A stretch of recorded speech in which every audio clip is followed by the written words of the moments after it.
Boa noite para quem está aqui em mais um Clube do Livro. Esse que é aquele clubezinho que a gente pega e vai abordando de 15 em 15 dias o livro Nas Varagens do Pecado. Deixa eu pegar aqui. Ai, meu Deus. Aqui, ó. Da Ivone do Amaral Pereira. A gente vai abordando, vai retomando o que foi que aconteceram nesses capítulos, o que aconteceu, reflexões que a gente teve ao ler. E aí, então, vocês vão vão compartilhando também as coisas que vocês sentiram. A Aninha já chegou, deixa eu ajeitar aqui. A Aninha já chegou. Oi, Aninha, boa noite. Boa noite a todos vocês que estão aí. Falem de onde vocês são. E vamos aí compartilhar, gente. É hora de vocês conversarem. Enquanto isso, eu tô esperando aqui o Vinícius, o nosso convidado. E deixa eu ver aqui o que mais eu tenho que fazer. Eu tenho que colocar quais serão os capítulos, né, abordados hoje. Então, hoje a gente vai falar sobre... Não, deixa eu, antes da gente colocar quais capítulos a gente vai falar, de falar que ative as notificações de vocês, para vocês não perderem quando a gente vai fazer live, quais são os posts, porque a gente está aqui se esforçando para entregar algo para vocês e para vocês não perderem, assim. Se é a primeira vez que vocês estão aqui na live do Clube do Livro, vocês estão, ai meu Deus, eu vou pegar spoiler. Assim, não se preocupe tanto com spoiler, vão, experimentem aqui, vejam se vocês gostam e depois vocês pegam e adiantam como é que tá e tudo mais, vocês se atualizam, porque o próximo encontro é daqui a 15 dias, então dá para se atualizar benzinho. E o Vinícius vai pedir um tempinho, mas então eu gostaria então de pedir para vocês que vocês fiquem aqui, não percam esse clube, porque sério, é muito bom. E olha aí, o Gustavo Magalhães deu boa noite pra gente. Boa noite, Gustavo. Que saudade que estava de Gustavo em nossas lives. Deixa eu colocar aqui, segunda parte.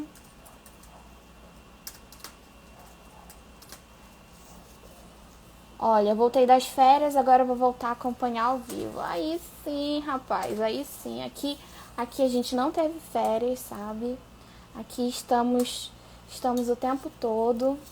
E, gente, assim, eu devo confessar pra vocês.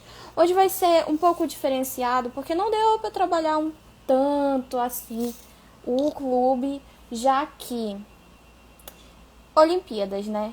E com Olimpíadas eu fiquei um pouco perdidinha, mas eu terminei hoje o roteiro e tal. Acho que vai ser uma conversa gostosa, então eu peço, fiquem aí, vamos esperar o nosso convidado. Enquanto isso, deixa eu colocar aqui capítulo 1 e 2.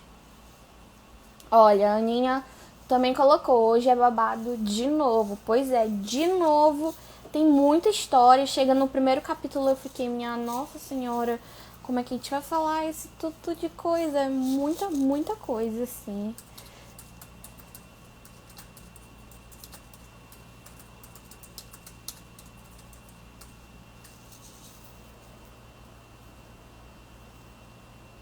Ah, trocou. Olha, o Gustavo não mentiu já de Olimpíada Girl, exatamente. Eu sou aquela pessoa que realmente veste a camisa do time Brasil e estamos aí. E agradecendo aos nossos atletas por representarem, eu acho uma das coisas mais lindinhas. É isso, eu amo evento esportivo em geral. E aí, então, gente, vamos aí se apresentando e tal. Pra quem não sabe, meu nome é Jade Alessandra, eu sou uma das administradoras do Cantinho Espírita e a gente tá aqui de 15 em 15 dias e a gente já avançou bastante, né, na leitura do livro. Vai ser muito bom, muito bom. E cada vez mais eu tô curiosa. Deixa só acabar as Olimpíadas, eu acho que eu já vou até terminar esse livro, porque eu estou assim, o que está acontecendo? Eu quero saber de vocês, o que vocês acham desse livro aqui. de Nas Voragens do Pecado. Eu acho bem interessante da gente falar sobre ele, sobre os livros da Ivone, para além do Memórias de um Suicida, porque assim, a gente ouve falar muito pouco. E os livros da Ivone, eles são muito de sobrevivência, sabe? Os livros dela, eles são muito reais e a gente acaba se colocando muito nessas situações de se acontecesse essa coisa comigo, como eu me comportaria? Eu realmente teria essa questão, essa conduta cristã, que nem a Ruth e tudo mais? Então eu acho muito interessante. Olha, Gustavo, eu tô curioso para saber como a Ruth vai ser descoberta. Também, eu não cheguei nessa parte. Eu estou muito curiosa para saber como é que vai acontecer tudo isso, porque, gente, vai ser complicado. E olha a Camila aí, boa noite. Camila já preparou o paninho para se passar para os nossos coleguinhas. Olha, a Camila, a opinião dela é que ela acha que a Ruth não será descoberta no livro. Ai, ai, ai, ai. Eu acho que ela vai ser, gente. Eu acho que ela vai ser, mas eu quero saber o que é que vai acontecer quando ela for descoberta. Como o Naborn vai reagir quando ela for descoberta. Porque a gente sabe como o menino Naborn é. Ele é um pouco impulsivo, né? Gente, cadê menino Vinícius? Boa noite para quem está chegando aí. Já deixo aí. Sejam muito bem-vindos, fiquem aí. Coloquem fonezinhos de ouvido e vamos conversar. Aqui é uma live para conversar sobre o livro Nas Voragens do Pecado. Não é aquela coisa pesada. É isso justamente pra gente ir meio que também refletindo muito sobre as ações daquelas pessoas. O Gustavo, vai ser muito babado quando a treta chegar. Vai. Se já tá sendo e ainda nem chegou, imagina quando chegar. Olha, Jéssica Amanda, oi Jéssica. E pra quem, assim, quer adentrar mais no nosso clube do livro e tudo mais, eu convido vocês, tem um grupo do Telegram, o link tá na nossa bio, eu convido vocês para que estejam com a gente, tá lá, tá eu, tá a Aninha, tá Gustavo, tá Camila, quase todo mundo, assim, que realmente participa, que lê e tudo mais, a gente tá lá e fica conversando, sabe? E aí a gente coloca qual é a meta lá, que a meta e tal, é até tal dia, e a gente coloca também, a gente coloca as bases que a gente colocou, doutrinárias e tal, tem documento. Eu acho que esse não tem tanto, porque é muita coisa. Ou tem, eu acho. Mas eu acho que não tem tanto não. Porque é muita coisa acontecendo e eu acho que é uma chave de virada, assim, do texto, né? Olha, o Vinícius vai aparecer aqui. Vamos ver, cadê?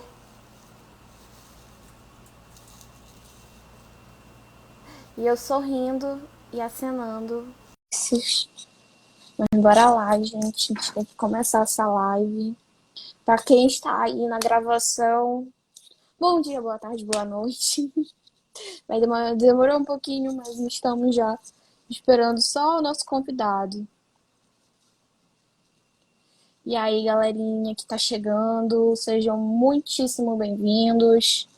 Espero que, se é a sua primeira vez que está aqui, que vocês gostem, que seja incentivada a leitura, porque essa, na verdade, que é a principal função do clube, sabe? Não é da gente pegar uma palestra e ficar explanando só. A gente pegar e ir conversando sobre, vocês meio que tendo essa coisa de...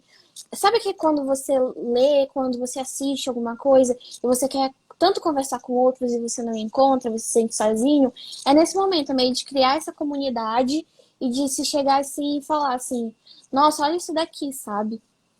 Então, eu acho bem legal da gente pegar e começar também. E de ver assim, nossa, a literatura espírita não é esse bicho-papão que a gente tanto coloca, né? Porque às vezes a gente coloca, nossa, vai ser um negócio super pesado. Ele chegou!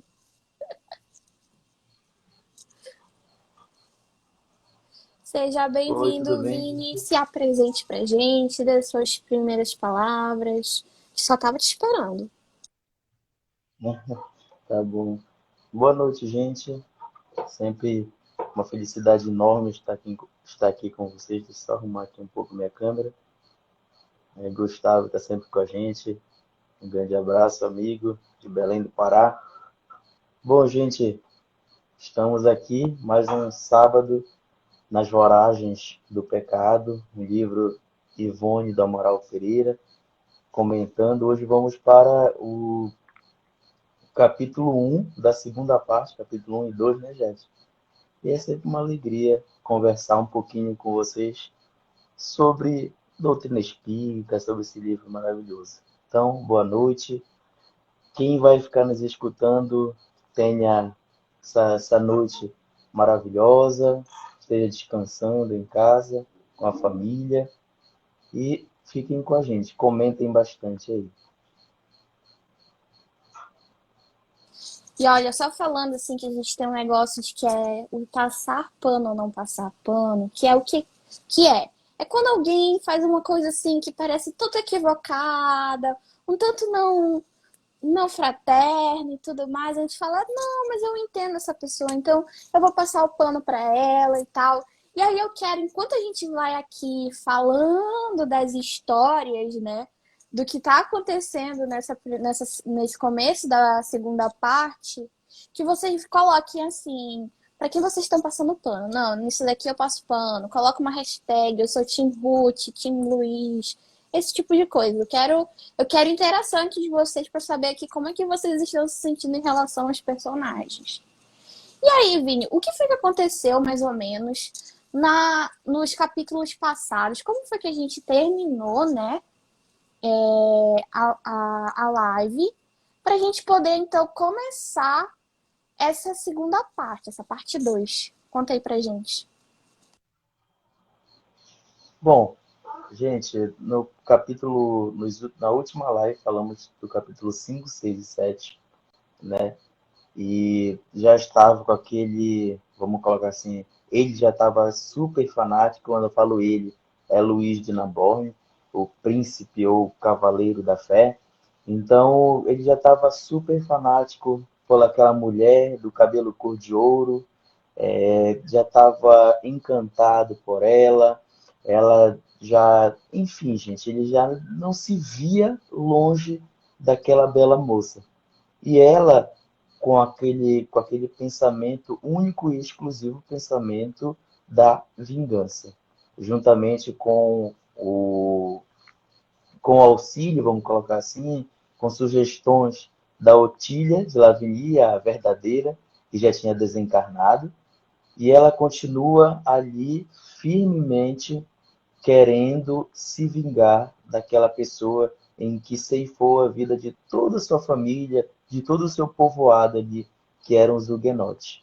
E aí até que ela chega, ela vem para Paris, ela morava em um povoado um pouco distante, na época até que aconteceu todo esse massacre, assim vamos colocar, ela não estava no povoado, tanto é que ela foi a única que sobreviveu. Quando eu falo ela, é Ruth Carolina. Então, ela vem até Paris já como Althilde de Lavigny e já com o pensamento da vingança, único e exclusivamente. E ela até, né, Jade, ela encontra ali, quando ela tem um encontro, né, depois, só um minutinho, gente, para eu tirar aqui o barulho, e quando ela tem um encontro com o Luiz de Naborn, e aí, depois disso, aqui estamos só colocando por alto, né? Depois disso, ela vai ao encontro também da rainha, que era a Catarina de Médici. E aí, até que então a Catarina bate o olho nela e fala: Não, você não é Otília. Você tem a cara todinha, né? Colocando as nossas palavras, você tem a cara todinha de Carlos Felipe, lá que era o seu primo, que era o seu irmão mais velho. E, enfim, e aí elas começam, ela descobre que não é ela, né, Jade? Não, não é a Otília, e sim, era a Ruth Carolina, e aí logo, desde então, ela já fala. eu não sou mesmo. Eu estou aqui para me vingar, porque aconteceu isso, isso e isso. E aí a Catarina de Médici também não gostando do Luiz de Naborn, fala, e aí elas começam, né, a ter ali uma, vamos colocar entre aspas, uma amizade. E aí no capítulo 7, né, Uma Beth? aliança. Amizade é um pouco demais. É um pouco É pronto. demais para essas duas. Aí, Jade, conte aí o sétimo capítulo resumidamente para a gente começar já. Bem, no sétimo capítulo começa então a se executar um plano em conjunto, né, da Catarina com a Ruth, que era justamente da Ruth meio que causar meio que um choque e tudo mais, de paixão, tipo, era para fazer uma demonstração pública de um afeto muito grandioso, para colocar então a Ruth num patamar assim abaixo, né? Até porque a rainha, né, a Catarina, ela começa a perceber que a Ruth, ela é muito boa atriz. Ela é muito boa atriz, ela fica muito preocupada, ela, peraí, então eu tenho que elaborar um plano para que eu possa comprometer tanto o Luiz de Narbonne quanto a Ruth Carolina. E aí ela pega, né, e ela fala então para Ruth, você vai incentivar ele a fazer uma demonstração dessa pública de amor e tudo mais. E aí o Luiz, que, coitado, ele não percebe, ele não tem noção das coisas e tal, como é que funciona a sociedade nessa área e tal, meio afetiva. Então ele não vê nada demais e ele acaba caindo, né, na armadilha. E aí, então, também se descobre algumas cartas que o pai da verdadeira Otília tinha e os rumores que a Ruth estava meio que espalhando de que o Luís de Naborne era um filho bastardo do rei Henrique II, o pai do atual rei. Então, e ele é príncipe e muito querido pela igreja e tudo mais. Então, a Catarina ela acaba vendo tanto esse segredo e essas provas que a Ruth tem em suas mãos, que são as cartas, que são aqueles famosos prints, sabe, que a gente tem. As cartas falando sobre de quem ele é filho e tudo mais. Ela vê ela como um perigo, né, por ter essa informação, e o Luiz um perigo porque ele é muito querido, ele tem uma força na igreja e uma aliança com o Duque de Guise, que tem todo um exército e tudo mais, então é um perigo para a monarquia, né, para os Valois, que é a casa que governa então a França naquela época. E aí o que que ela faz? Então, é isso, eu vou ter que condenar os dois. E aí, então, ela meio que manda a Ruth para. Ela fala para Ruth: você vai ficar num convento durante esse tempo, vai ficar isolado e ele vai ficar desesperado. Depois a gente resolve isso daí. Então, você vai escrever uma carta e tudo mais, desesperadíssima, que vai ser assim aquela coisa, sabe? Meu amor, o que a Catarina fez comigo e tudo mais. E aí, então, o Luiz recebe essas cartas. E aí ele recebe a carta tanto da Catarina, quanto da Otília, quanto do que é o pai adotivo dele, o Monsenhor de B, digamos assim, o pai de criação dele, que é um padre. Porque, para quem não sabe, o Luiz, ele é um noviço. E aí ele decide que ele vai se casar, ele vai abandonar meio que esse caminho, essa vida na batina, né? Que ele estava meio que se caminhando, ele vai abandonar. O pai dele, o Monsenhor de B, fica meio que tipo, ele desde quando ele escutou sobre essa história, ele está encantado pela Otília, ficou meio agoniado, sabe? E aí ele fala, não faz isso, por favor, e tudo mais. Eu não tô tendo um bom pressentimento. Você não conhece essa menina, ninguém lhe apresentou ela. Quem vai dizer que ela é a Otília mesmo? Porque você lembra que ela era próxima lá dos La Chapelle e não sei o quê. E o Luiz, besteira, kkkk. E aí ele então decide realmente que vai abandonar. E a Catarina, então, ela meio que se é bem sucedida, mas acaba assim, a Ruth indo para um convento para ficar, né, para ser punida por toda a vergonha e tudo mais. O Luiz desesperado e pedindo e decidindo pedir, né, a autorização da Catarina para se pedir a Otília em casamento, e a Catarina lá só pensando, só nas tramóias dela. E agora a gente vai então porque a gente vai falar, né, de hoje, que é um consórcio odioso. É a segunda parte do livro. O livro ele é dividido em 4 partes, a gente já está na segunda. Então, na segunda parte tem um consórcio odioso, que ele vai falar. Peraí, eu tenho que pegar aqui, porque eu acho sempre interessante que ele sempre traz algumas coisas da própria doutrina mesmo. São trechos da própria doutrina. E aqui é do Evangelho segundo o Espiritismo, que ele vai trazer, então, a parte do perdoai para que sejas perdoado. E aí que coloca, e eu acho que é muito importante da gente pegar, então, e por que ele pega esse. E por que, então, o Espírito de Charles, ele pega esse trecho, né? Ai daquele que diz, nunca perdoarei. Esse, se não for condenado pelos homens, sê-lo-á por Deus. Com que direito reclamaria ele o perdão de suas próprias faltas, se não perdoa dos outros? Jesus nos ensina que a misericórdia não deve ter limites.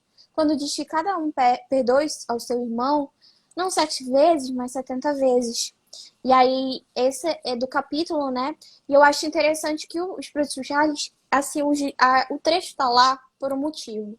E esse motivo esse trecho do Evangelho, ele vai mostrar meio que é um condutor e de como são as ações. E que a gente vai ver mais para frente, que é justamente isso, a questão do perdão.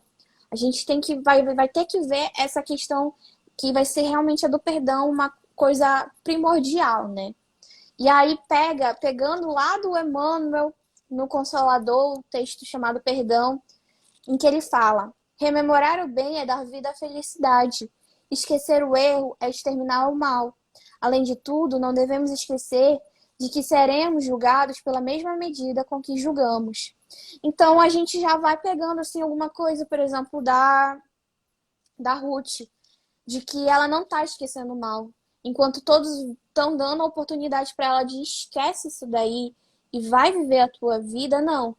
Então, ela não vai para um caminho da felicidade, ela realmente escolhe, e um consórcio odioso, eu acho que também é um título muito interessante, que é essa aliança odiosa, e é meio que odiosa principalmente para ela, porque ela está indo com uma pessoa que realmente a machucou profundamente, mas ela prefere ir e não perdoar e se submeter e se machucar realmente emocionalmente, espiritualmente, do que esquecer o erro, do que exterminar esse mal, sabe? E aí deixa eu pegar aqui. O Gustavo Magalhães falou: eu fico admirado com como Deus colocou a gente dos dois lados para tentar impedir tarará de acontecer, mas não quiseram ouvir. A gente, na verdade, não é meio que a gente está em dois lados, sabe? É a gente que se coloca como se tivesse em dois lados, como se fôssemos vítimas e algozes, mas somos pessoas, nós vivenciamos, sabe? E assim, e eu volto a dizer, tanto o Luiz teve a oportunidade de não fazer o extermínio da família La Chapelle, de ser um agressor, quanto a Ruth teve a oportunidade de não continuar essa vingança e de também ser uma agressora, e que a gente vai ver que vai meio que se repetindo muito disso. Eu acho que é interessante da gente ver não como se fosse um ciclo, sabe? Não se tem ponta, um para um lado e outro para o outro. Não, tá ali tudo num ciclo. Não se tem essa coisa. E eles não quebram esse ciclo por decisão deles. Então, eu acho bem interessante que Deus meio que tá ali, ele fala assim, olha, isso daqui. Mas ele não te colocou no lado de vítima, tu vai ser vítima agora. Ai, não, tu vai ser agressor agora. Não, tu só tá ali. O que que tu vais fazer com isso, sabe? O que que tu vais fazer com toda essa situação que colocaram? O que as outras pessoas, o que ele vai fazer, o que ela vai fazer, tudo isso depende de cada um, sabe? E é de se lembrar meio que do livre-arbítrio. Aí a Aninha colocou um cego de amor e a outra cega de vingança. Perfeito, perfeito. Assim, é acho que o erro do Naborn foi amar demais. Amar demais a religião dele e amar demais meio que a menina. E ela é de não perdoar, de não largar, de não esquecer. É de estar lá com a memóriazinha dela muito boa. Acho que quando estamos cegos, não enxergamos. Olha, a Aninha falou, Gustavo quis dizer que teve gente orientando dos dois lados, mas não quiseram ouvir. E a gente ainda vai abordar isso daí. E aí, continuemos. Ah, ainda tem outra parte do lado Emmanuel sobre perdão, do Consolador. Perdoar e não perdoar significa absorver e condenar? Essa foi uma pergunta que fizeram para o Emmanuel, né? E aí a resposta. Nas mais expressivas lições de Jesus, não existem propriamente as condenações implícitas ao sofrimento eterno, como quiseram os inventores do inferno mitológico. Os ensinos evangélicos referem-se ao perdão ou à sua ausência. Então é aquela coisa, sabe? Ou se tem realmente perdão na sua plenitude ou não se tem. Não tem essa coisa. É meio do 8 ou 80. Então, essa coisa, eu te absolvo, mas de ficar, né, se retomando, também não se é. E eu acho que a gente também pode abordar isso um pouquinho mais pra frente, assim, talvez. Mas cada coisa no seu tempo. E aí, Vini, no capítulo 1, o que é que se acontece? Ixi, eu falei coisa achando que era o capítulo 7 da primeira parte, mas é o capítulo 1. Mas bora retomar então. Tudo bem, Jade. Nós vamos colocando na ordem aqui.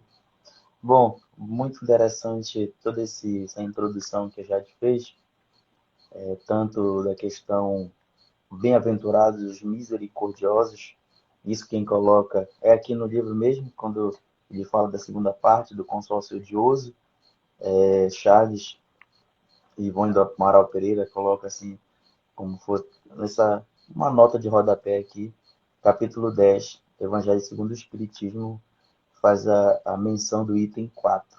Então, e aí a Jade trouxe também um consolador aqui com Emmanuel, e para que a gente vá entendendo essa questão do perdoar, do não perdoar, do esquecimento, né, gente? Para que possamos também, como eu sempre falo, os livros da literatura espírita, todos os ensinamentos dados, seja de evangelho, seja de todas as obras básicas, é para que nós possamos absorver e aplicar nas nossas vidas.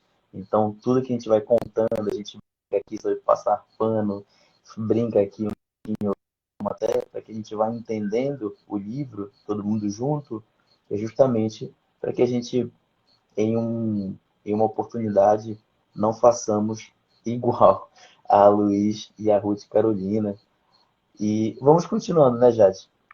Capítulo 1, ele já inicia com o Luiz de Naborn, ali no seu palácio, em que ele recebe 3 cartas. A primeira carta é de Catarina, a segunda carta é da sua amada, Ruth Carolina, ou então a pseudo Otília, e também uma carta do Monsenhor. Quando ele recebe, ele fica até na dúvida de quem que ele vai abrir primeiro, quem que ele vai...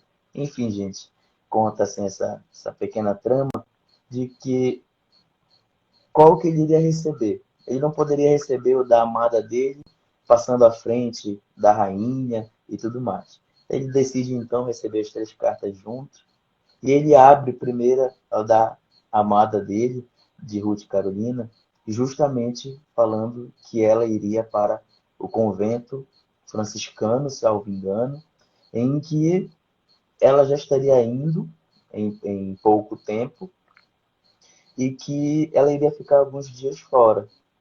É basicamente isso. Ela, claro, escreve aquela toda aquela assim bem amorosa, bem, vamos colocar assim entre no nosso dito popular um pouco dissimulada, né? Que era para que houvesse essa verdade enquanto Luís estava lendo. E as outras duas cartas, resumidamente, era apenas para que Luís fosse até Catarina de Médici, a rainha, e também até o Monsenhor, que, como a Jade relembrou aqui para gente, ele era como se fosse um pai adotivo, como se fosse ali um pai mesmo para Luís de Naborn. Bom, gente, e aí iniciando a conversa com Catarina de Médici, a gente consegue perceber ao ler o livro que a Catarina ela já tinha, vamos colocar assim, essa repulsa pelo Luiz de Narbonne. Como colocou a Jade, é que ela era, entre aspas, desculpa, era para ela uma ameaça, vamos colocar assim, para para o reinado, porque ele era o filho bastardo do rei. Então ela via isso como uma ameaça para ela. E aí, como ela já vinha tramando tudo isso nos capítulos anteriores, e ela continua. E aí, ela, em pensamento, diz o seguinte: nasceu para ser rei. No entanto, este jovem é, em verdade, um Valois. A raça de que descende está toda impressa em seus traços fisionômicos, se não for no seu caráter, se não no seu caráter, mais do que dos meus próprios filhos. Ou seja, ela via, mesmo que na fisionomia de Luiz de Narbonne, todos os traços para um rei.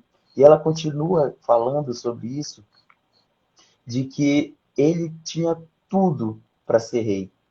Ele tinha tudo para ser o rei, mas só não tinha a rainha, vamos colocar assim. Ou ela como mãe. Ela até cita desse mesmo jeitinho. Ela não tem ela como. Ele não tem ela como a mãe dele, para que ele pudesse ser o rei da França.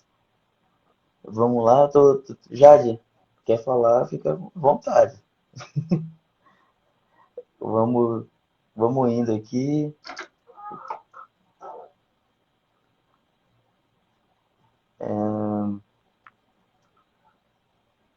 A gente vai relembrando, gente. Opa, desculpa.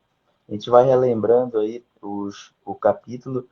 Se vocês forem relembrando junto com a gente, também deixem nos comentários que a gente vai fazendo aqui.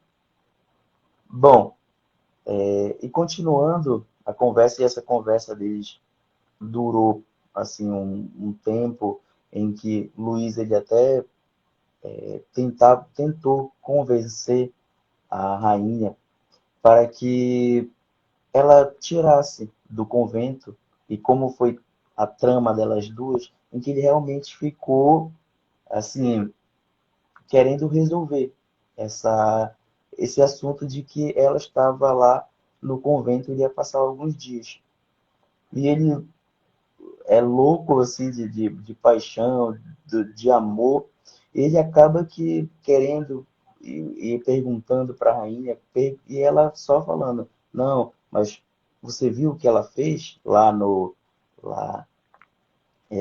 diante das pessoas? Todo mundo está falando, todo mundo está rindo, é o assunto, vamos colocar assim, mais comentado na cidade. Era a É a fofoquinha, né? fofoquinha. Olha a Era a sintonia. fofoquinha. É, tu quer falar, gente? Não? Então Só tá bom. tava pra atrapalhar mesmo, era fofoquinha edificante. Só fofoquinha. Não, né, nem fofoquinha edificante, era só fofoquinha mesmo, em que aí tava rolando lá, em que a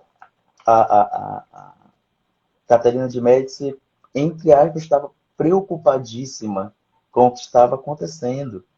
Com a Mila coloquei era o futrico. Acho que essa expressão a gente não conhece. Acho que deve ser fofoquinha também, né, gente? E Futrico, fuxico, tudo. então, então pronto. Abordando tudo aí, a fofoquinha, o futrico, o fuxico, em que as pessoas estavam comentando sobre a- aquilo em que a Ruth Carolina tinha feito de tão grave. E foi por isso que ela foi punida, porque ela foi para o convento lá franciscano como uma forma de punição da Catarina de Médici, a rainha. E ele ainda continua na conversa com a Catarina de Médici, Luiz de Naborn, que era justamente para que eles pudessem resolver, volta a falar, resolver o assunto, esse assunto pendente. Ah, tá valendo aqui os comentários. Hoje eu tô feliz já de estar aparecendo os comentários aqui para mim. Tô podendo ler Não ao foi vivo tudo que tá cancelado pelo Instagram. Instagram permitiu, deixa eu ver aqui o nosso roteirinho.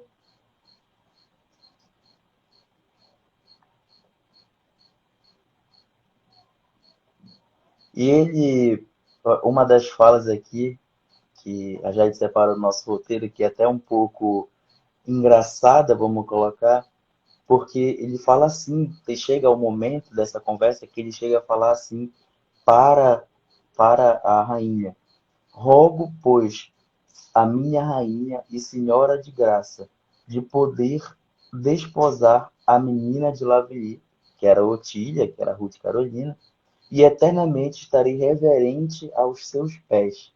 Ou seja, ele se colocou ali à disposição de fazer absolutamente tudo pela rainha, como coloca aqui, reverente aos pés da rainha, só para que ela trouxesse de volta a sua amada.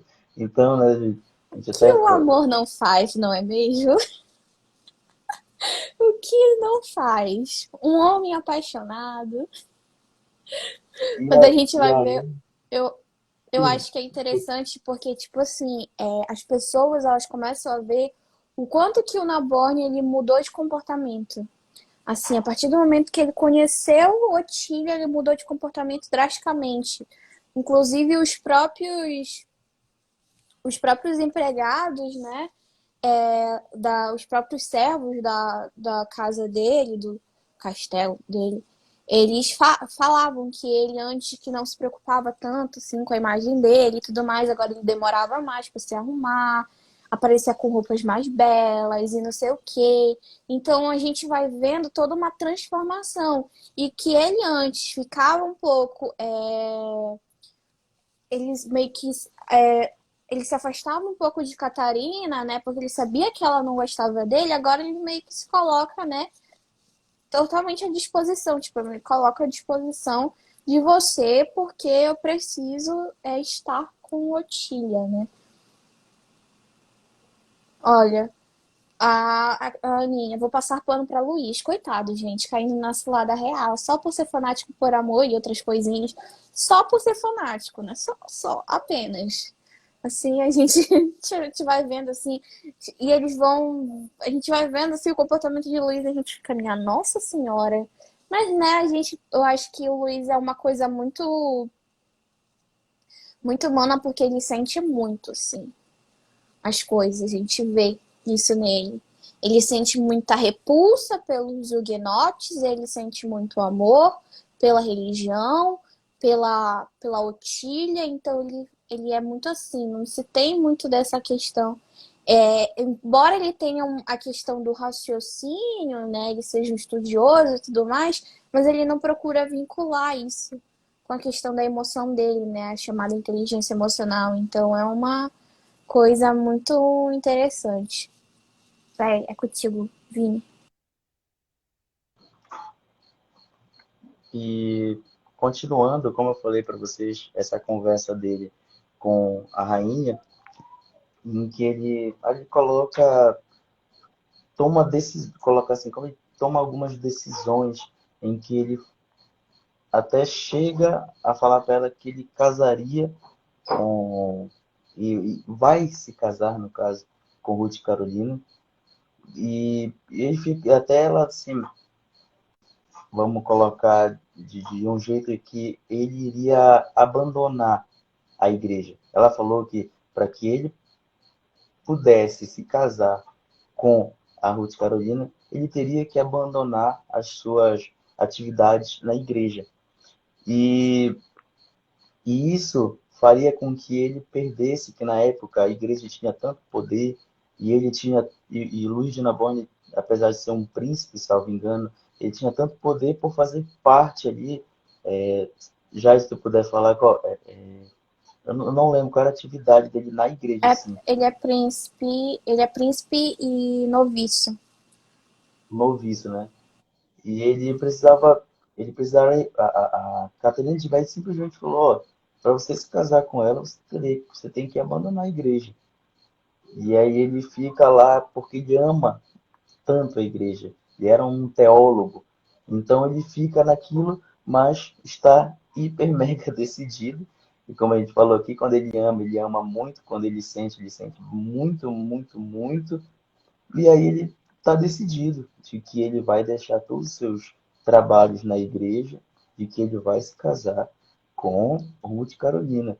E era tudo o que a rainha queria, porque ele iria perder todo aquele seu, vamos colocar assim, a sua imunidade, ele ia perder toda a sua força que ele tinha dentro de Paris, ali na França, por causa que ele iria se casar com Ruth Carolina. A Mila colocou assim, ele ia ser padre, mas padre não casa. É verdade. É isso mesmo, Mila, muito obrigado.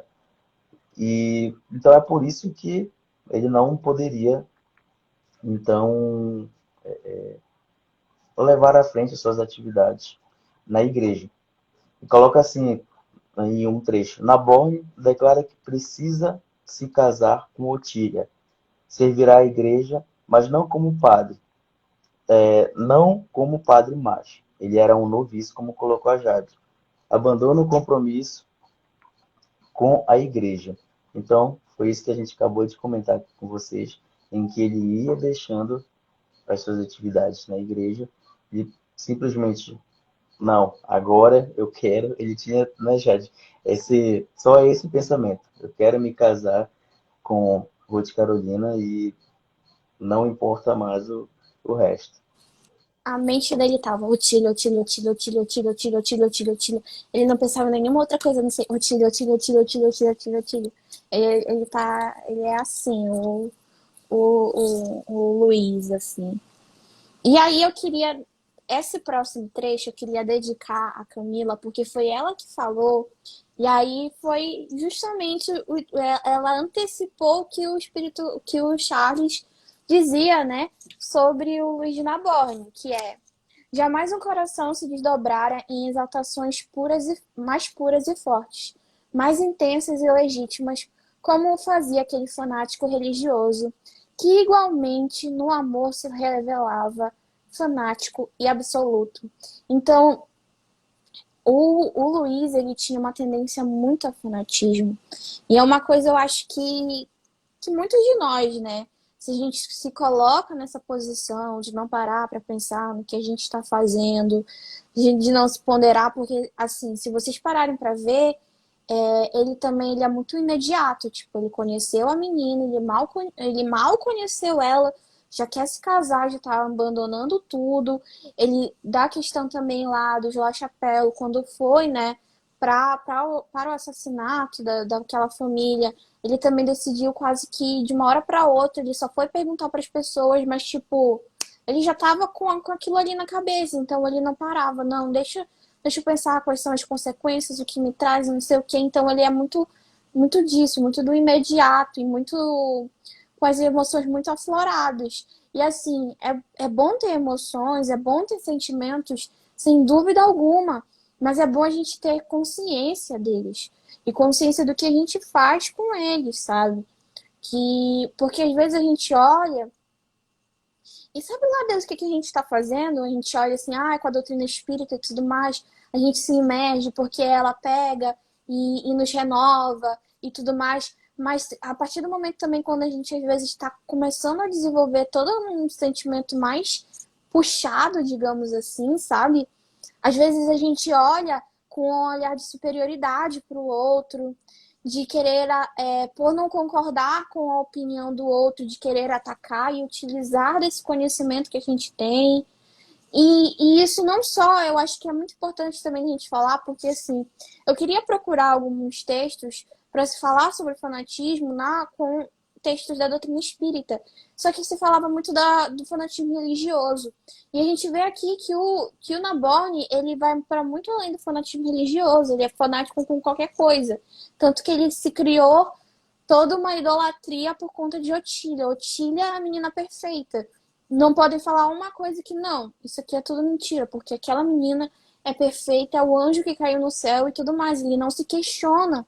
Por que aquelas pessoas estão falando aquilo? Por mais que eu não concorde, mas se questione, sabe? Eu acho que se o Naborn estivesse nos dias atuais, ele teria muita tendência de ser um fanático em time de futebol, ele teria a tendência de ser fanático da questão política que se está imersa em nosso país. Então ele teria, assim, tantas oportunidades, né, de exaltar, porque o fanatismo também é uma questão, assim, meio de você descarregar toda aquela emoção, né, extensa, assim, que você tem dentro de si em alguma coisa. Você tem alguma coisa, você tá lá depositando toda aquela emoção. Só que é de uma maneira, assim, que não é nem um pouco saudável. E aí eu acho que é importante da gente começar a ver também um pouco de como é que a gente tá, né? E de se ver em diversos ambientes, como a gente tem tratado, como é que tá a nossa relação amorosa com outra pessoa, como é que tá a nossa relação com nossa ideologia política, como tá com a questão religiosa, como é que tá com relação a tudo que nos rodeia, sabe? Todas as nossas crenças, porque crença não é somente crença religiosa, porque é importante, eu acho bem interessante nessa história de que vai se trazendo também o quanto o fanatismo pode se abraçar em diversos aspectos, ser abraçado em diversos aspectos, e o quanto que a gente, meio que na ingenuidade de nossas emoções, acaba caindo em certas armadilhas, sabe? E então é importante da gente ter um pouco mais dessa noção, assim, de ter essa introspecção de vamos lá, deixa eu pesquisar aqui, porque ele era um fanático absoluto em qualquer coisa e em qualquer lugar que fosse. Então, ele poderia estar ali num estádio de futebol fazendo atrocidades, porque ele poderia ser um fanático também esportivo. E isso não é nem um pouco legal, assim. É verdade, gente. E continuando aqui, só para que você fique muito bem claro, essa questão do fanatismo em que a Jade coloca sobre Luiz de Nabor, tem um trecho em que o Charles diz o seguinte: ele cujo desejo era realmente prender Otília para sempre em seus afetos. Olha, gente, que puxado, né, Jade? Que estranho, entendeu? Mesmo que a gente ame aquela pessoa, digo, em relacionamento afetivo, em relacionamento de amizade, um relacionamento entre família, mesmo que a gente ame aquela pessoa e faça de tudo para que aquela pessoa não sofra, ou então faça aquela pessoa, entre aspas, feliz, mas a gente não chega a essa questão do fanatismo. A gente vem e tem esse relacionamento que é carinhoso, com muita brandura, que foi o que vem trazendo para a gente lá no início, em que a gente leu sobre bem-aventurados os misericordiosos, capítulo 10, Evangelho segundo o Espiritismo. Então, se a gente tem esse relacionamento com as pessoas, eu digo, com as pessoas são todos os nossos relacionamentos, de muita paciência, de muita brandura, é, de ter um equilíbrio, que eu acho que isso que falta não só para Luiz de Naborn, mas para muitos de nós, ou para a gente mesmo, um equilíbrio, seja emocional, um equilíbrio, enfim, gente, é o que vem retratando para gente. Era uma fala, né, Jade, que precisaríamos ter com vocês sobre a questão do fanatismo, mas em tudo que nós fazemos, em todas as nossas condutas, precisamos ter esse equilíbrio. Senão a gente vai. O pessoal está comentando aqui, Jade. Posso ler? Pode, arrase aí, que agora ele lê comentário. Ai, gente, tô me atendo tanto que eu leio comentários. Camila, né? Camila, deixa eu ver aqui, Gustavo. Peraí, que estavam falando. Enquanto o Vini tá escolhendo aí o comentário, porque são muitos, ele tá com uma disponibilidade de comentários para se ler. Eu acho interessante também que é tipo essa palavra, prender. E é importante da gente pegar isso que é. O amor não é prisão, gente. O amor é liberdade. O amor é liberdade, sabe? A gente vê, assim, como é que Deus nos ama. Deus nos ama nos dando livre-arbítrio. Deus não nos prendeu como se fôssemos meros experimentos dele. Ele fala que, olha, minhas crianças, eu amo vocês, então venho aqui, ó. Tem esse lado muito legal. Vocês querem ir pro outro lado? Ok, não é. Eu vou tentar ensinar vocês, mas vocês vão ter que escolher esse lado. E essa é a minha demonstração de amor. Eu acho que toda vez quando a gente ora e pensa, por exemplo, em Deus, em quão amoroso ele é de pensar nessa liberdade. É de pensar que ele proporcionou a gente isso, sabe? De podermos dar as nossas próprias escolhas. E enquanto isso, o amor que o Naborn ele quer dar à Otília é um amor que aprisiona, que quer colocar ali, mesmo que seja por afeto, mas ele quer colocar ela numa redoma assim de vidro e falar, olha, você é linda, mas não saia daqui. Fique aí. Então, isso não se é amor. Eu acho que é importante da gente também pensar um pouco na palavra que o Charles escolheu, justamente para fazer a gente pensar. Porque ele coloca cujo desejo era realmente. Então, ele ainda coloca aqui essa ênfase no realmente para falar assim, olha o que ele está tentando fazer de verdade, que era aprender Otília. Então ele queria realmente daquela maneira. E aí não se é por acaso, assim, pra gente pensar em como que ele realmente está amando, né? Eu achei um comentário aqui, foi foi a Camila que disse: Eu acho que se a Ruth correspondesse e eles tivessem mesmo um relacionamento real, seria um relacionamento abusivo. Usando os termos de hoje, né? Ela coloca, complementa aqui. E aí a Aninha coloca: mas ele quer também aprisionar. E quer também. Opa, quer aprisionar ele também, né? Tipo, para sempre do outro lado. Isso é verdade.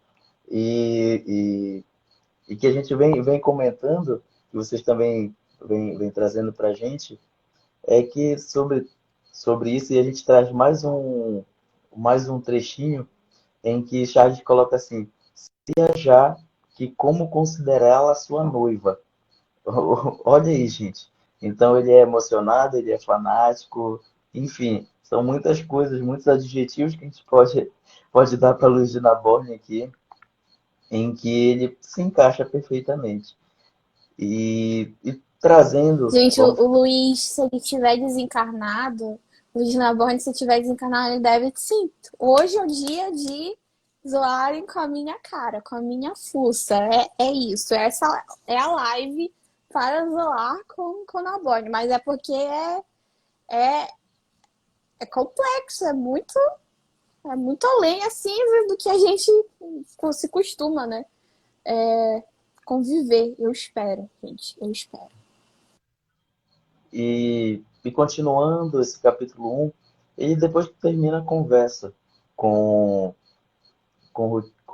desculpa, gente, Catarina de Médici, a rainha, começa então, assim, traz um trecho, Charles traz um trecho para a gente muito interessante, muito interessante, em que ele diz o seguinte, dentro desse trecho: é efetivamente certo que quem quer que sejamos, homem ou espírito, sábios ou ignorantes, piedosos ou incrédulos, bons ou maus, possuímos sempre, nas regiões esclarecidas do espaço, um grupo de entidades amigas e protetoras.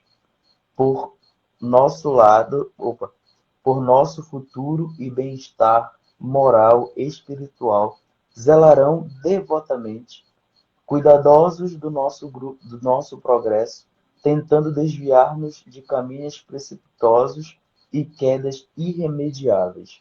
E aí, mais em frente, ele complementa em sonhos, por meio de visões elucidadoras, por intuições nascidas do coração, em murmúrios secretos, por um pressentimento genial, somos sempre, pelos nobres amigos espirituais, advertidos ou orientados.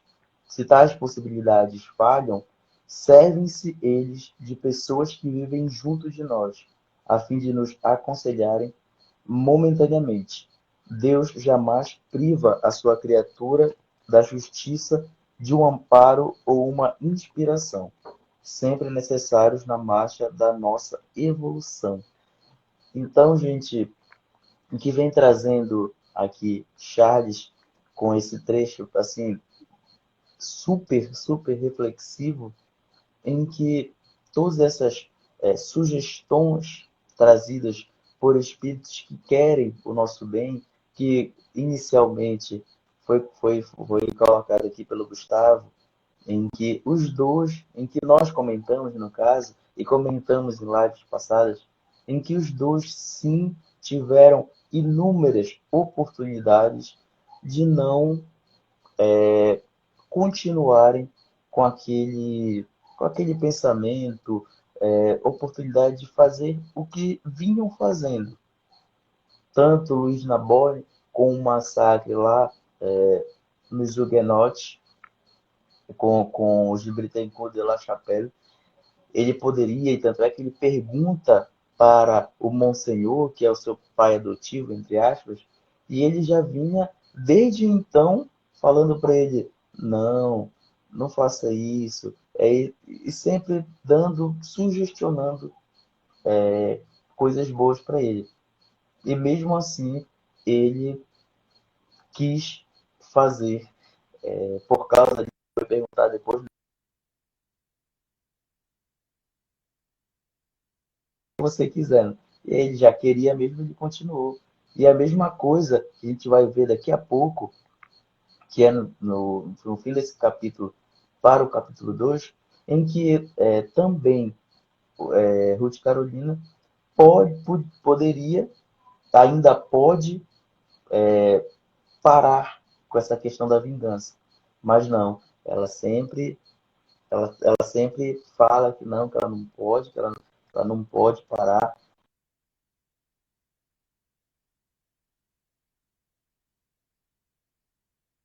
É muito interessante essa parte colocada.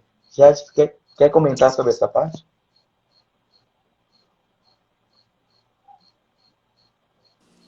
Eu acho que é interessante da gente.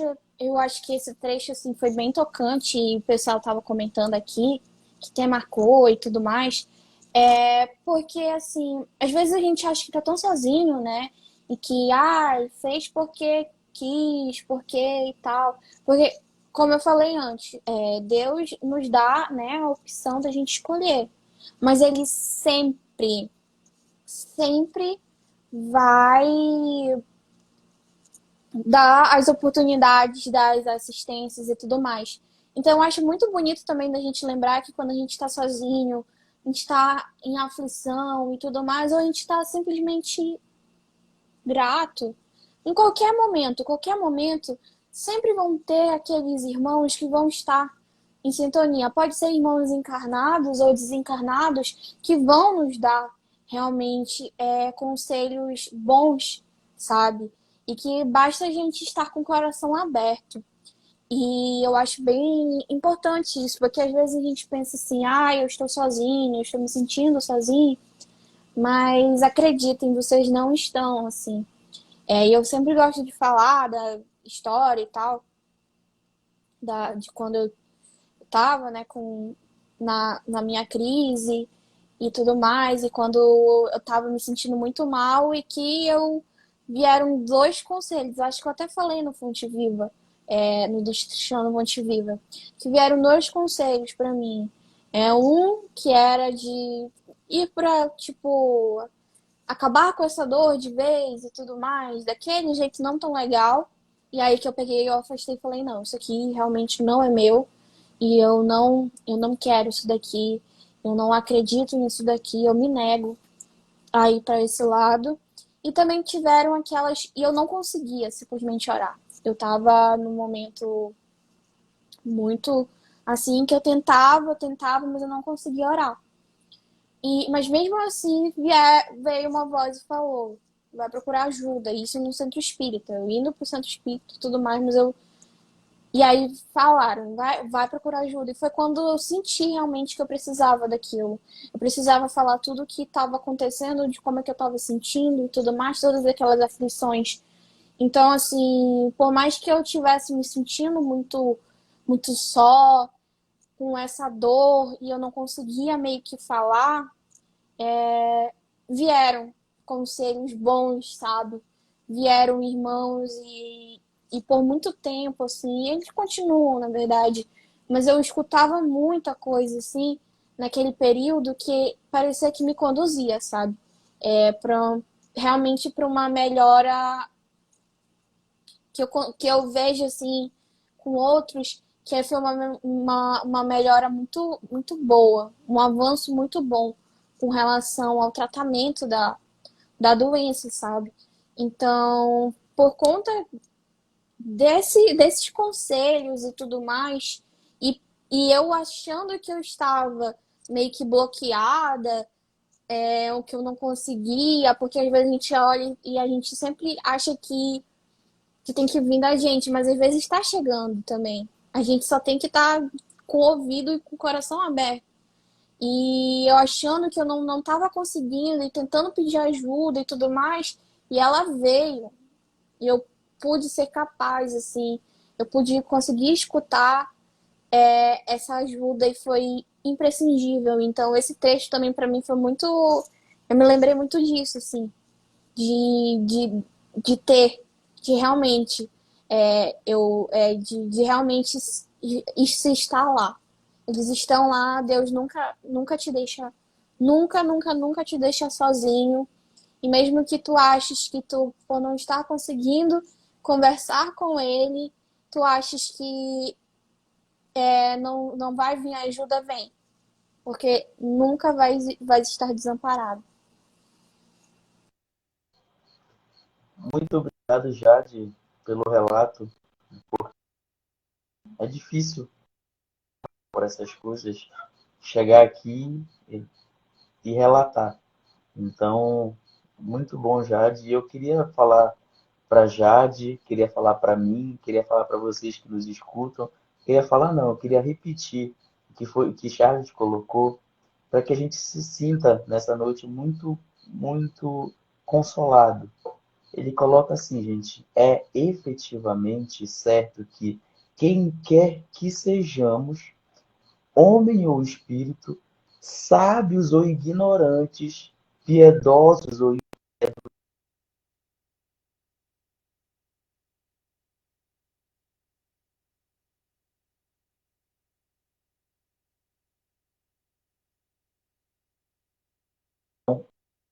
estamos sozinhos. Continuamos a nossa caminhada na vida terrena aqui, sempre tentando manter a sintonia com a espiritualidade amiga, com essas entidades em que nos apoiam, em que apoiam nossa família, em que nos querem bem, tá certo, gente? Então, é sempre muito gostoso de ficar, como eu falo, falei no início da live, é muito gostoso falar sobre doutrina espírita por causa dessas coisas, em que a gente se conforta, fica bem. Às vezes a gente está tão travado por trabalho da vida acadêmica, enfim, em que a gente às vezes esquece em que tem pessoas, mesmo que desencarnadas, nos apoiando, né? Vamos continuando, Jade? Ainda no capítulo 1. E só Vai para lá, vai lá. adicionar assim, desculpa, desculpa, como é? Eu esqueci a palavra agora. Atrapalhar, é isso. Vai ser atrapalhar e interromper. Era interromper. Desculpa, gente. Mas eu acho também importante dessa questão, como o Vini falou, de falar sobre a doutrina espírita e tudo mais, de se ter esse consolo e de se ler esses livros e ver todas essas questões, é que a gente começa a falar. Que às vezes a gente fica tão calado na nossa que a gente acaba meio que subestimando o que a gente está sentindo. E que a gente acha que não é nada demais, que é uma frescura, que não sei o quê. E que, gente, não tem essa coisa da gente falar esse tipo de. Se você tá sentindo, você tá sentindo. Não, a gente tem que abraçar, sabe? E deixar de pensar, porque tem outras coisas piores acontecendo e tudo mais. Mas você tá sentindo. E outras pessoas também estão sentindo. E quando a gente começa nessa coisa de se falar, a gente vai compreendendo o outro também, que também está sentindo, e a gente vai meio que fazendo essa socialização e a gente vai conseguindo meio que criar afeto pelos outros, vai conseguindo se fortalecer. Eu acho bem importante, por exemplo, da gente falar de uma coisa da atualidade. Vamos falar de Olimpíadas? Vamos falar de Olimpíadas, porque sim. Mas a Simone Biles, ela teve toda essa questão de ela ser uma das grandes favoritas a 6 medalhas de ouro e não sei o quê. E ela acaba desistindo de vários finais por causa da saúde mental dela, que ela fala, essa vai ser a minha prioridade. E isso se tornou tão corajoso porque, assim, às vezes a gente está querendo se dar tanto o nosso melhor, se cobrar tanto, a gente acha que a gente tem que corresponder à expectativa dos outros e tudo mais, e se colocar aquela pressão, e você acha que você tá sozinho, sabe? E você tá simplesmente sobrecarregado. Quando a Simone aparece e fala, eu estou sobrecarregada, estou esgotada emocionalmente, eu não vou conseguir fazer isso daqui, eu vou precisar dar uma pausa. Porque as pessoas falavam, ela está lesionada, mas quando falaram que era sobre questão da saúde mental, não, ela tá com problema e tal, isso aqui. Ela tá lesionada emocionalmente. E foi muito importante, porque eu tava até falando, assim, que, assim, eu posso estar aqui, mas eu tô fazendo live somente pro cantinho. Porque eu acabei desenvolvendo um medo tremendo de falar em público. E eu tô meio que tentando tratar isso daqui e através aqui das lives só no cantinho. Porque eu falei, não, nas outras eu tô passando mal. E aí eu tive que falar, não, pausa, vamos aqui, não tá dando. E eu fui conversar com outras pessoas que também falaram. Tem um post muito legal do cientista espírita, @cientista espírita, depois procurem sobre a BIOS, que também fala sobre esgotamento. Então a gente vai meio que se identificando e vai entendendo. Porque por um tempo eu tava falando, gente, eu não tô conseguindo, eu não tô conseguindo. Muita gente parecia que não compreendia. Que realmente não era uma coisa assim que eu tava inventando na minha cabeça. Eu realmente estava passando mal. Eu passava mal, tipo, fisicamente. Eu passava o dia inteiro com problema no estômago e tudo mais. Eu ficava esgotadíssima, com vontade de chorar o dia inteiro. E não. E aí eu fiquei assim, não, eu não quero isso pra mim. Eu preciso realmente rever isso daqui. Eu vou desenvolver, eu vou reduzir os meus horários. A partir de agora vai ser só isso daqui na semana. E eu vou ficar mais no cantinho. Um que é o Destrinchando, que é só leitura e tudo mais, reflexão. E o outro que é o Clube do Livro, que é uma coisa que eu realmente gosto, que é uma coisa mais intensa. Mas é que os dois são de 15 dias. Que eu falei, não, é isso daqui. Então, olha aqui, o que desencadeou? A BIOS lá em Tóquio, totalmente super distante de mim, conseguiu influenciar para conseguir também com que eu utilizasse desse momento para falar do que estava passando e que as pessoas conseguissem começar a compreender. E outras pessoas também começassem a entender que não eram somente elas que estavam passando por isso. Que elas não estavam sozinhas nessa, sabe? E que não era uma frescura e tudo mais. Então, são coisas importantes da gente se falar aqui, principalmente sobre a doutrina. Verdade, verdade, com certeza. Gente, então deixamos aqui o nosso recado. Precisaríamos falar desse momento, né, Jade? Mais reflexivo, um pouco mais de testemunho, para que possamos também ter ter juntamente de vocês esse sentimento de que vocês não estão sozinhos, não estamos sozinhos, vocês vão sentir, se permitam sentir, mas só que ter o equilíbrio de parar, depois continuar, às vezes de voltar, enfim, gente. Continuamos então o nosso capítulo 1. Depois que o Luiz de Naborn ele termina a conversa lá com Catarina de Médici, ele então vai ao encontro de Monsenhor, que é lá o seu pai adotivo, entre aspas, em que Monsenhor ele já recebe Luiz de Naborn com uma certa assim, severidade, porque ele fica meio que sem reconhecer Luiz de Naborn. Como colocou a Jade, ele mudou os seus hábitos. Ele tinha mudado os seus hábitos.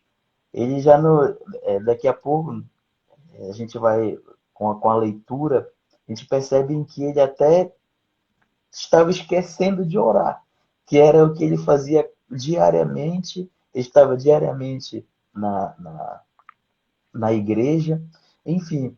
E ele, como ele estava decidido casar com, com Ruth Carolina e esquecer as suas atividades dentro da igreja, e aí é o momento em que o Monsenhor ele fica assim, o que está acontecendo, gente? Ele até fala o seguinte: leal servidor da tua igreja, tu, meu filho, quando bem cedo resolves romper com os teus primeiros juramentos, então aí ele continua: aquilo a que assisto é o teu enseguimento, enseguimento, oh meu Deus. Enfim, gente, é o que estava causando a cegueira nele. Não vou tentar falar essa palavra, que estava causando a cegueira nele. Enseguecimento. Enseguecimento. Oh, saiu tão fácil agora. Enseguecimento pelas próprias paixões que o dulçor da religião conseguiu apaziguar. Então, Monsenhor, ele já estava, vamos colocando assim, meio que prevendo tudo aquilo que iria acontecer com Luiz de Narbonne. Por conhecer muito ele, creio eu, por ter uma experiência vasta também, ele então já está aqui com essa conversa. E ele, dentro também da conversa, ele começa a questionar sobre a Otília, se realmente é ela, de onde ela veio, porque ele chega a falar, mas ninguém, na cidade ninguém conhece ela, ninguém sabe de onde ela veio, ninguém sabe de onde ela é, e aí ele e fica nisso. Como é que você. Não, só que as únicas respostas de Luiz de Narbonne é que ele queria porque queria. Assim, resumindo tudo, ele queria porque queria ficar com ela, porque era ela era um anjo que veio do céu, a mulher do cabelo cor de ouro, enfim, gente. E o Monsenhor sempre muito, dentro dessa conversa, sempre muito preocupado com a situação toda, em que ele via que estava começando a se a desandar. E ele coloca assim: temo por ti, meu filho. O coração, o coração segreda-me algo indefinível. Sinto esvoaçar ao redor de nós qualquer coisa de perturbador que atordoa e angustia. Via contigo a missa. Sim, Luiz, parece um anjo. Contudo, aqueles olhos parecem-me. E aí ele fica na dúvida. Então, é com essas palavras que o Monsenhor vem tentando alertar, em que, tá, tudo bem, já que tu fala que ela é um anjo, que ela é isso, que ela é aquilo, beleza, ela pode ser isso, pode ser aquilo, mas cuidado, abre teus olhos, entendeu? Então, vê, ele fala, aqueles olhos, tipo assim, olha mais profundamente que é ela, tenta perceber quem ela é, quem ela foi, enfim, procura, procura, não apenas fica exaltando.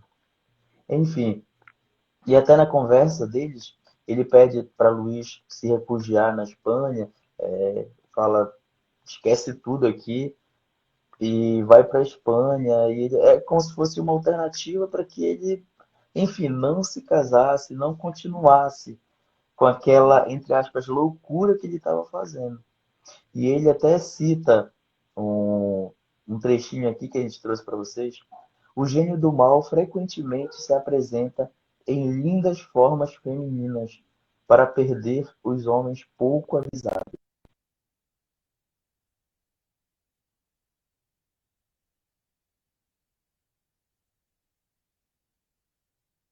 Da leitura do livro, devem ter achado que um tanto quanto estranho que a figura feminina e que era, né, Jade, o pensamento da época que a gente até comentou em capítulos Eu anteriores, fiquei, em que é tinha o essa. quê?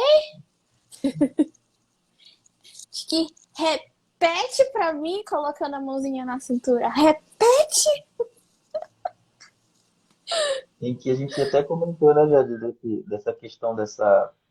Não, não sei, gente, esse machismo, né, todo, em que Luiz de Narbonne, ele cresceu ouvindo isso, de que a mulher poderia ser um obstáculo. Até que ele tinha essa repulsa por mulheres, tanto é que ele nunca teve um relacionamento, era a primeira vez dele dentro dessa experiência. Por quê? Por causa disso. Ele sempre era uma pessoa muito religiosa, uma pessoa super. Tinha lá o seu pensamento apenas na igreja e nos seus afazeres dentro, como o capitão da fé. Enfim, gente, e continuando, ele fala, e Luiz ele continua falando, não, não é assim, não é assim, ela é um anjo, e que eles iriam se casar mesmo. Enfim, e aí Monsenhor, já até um pouco cansado, acredito eu, ele até sugere para ele para que a Ruth, Carolina, fosse apenas uma amante para Luiz de Naborn.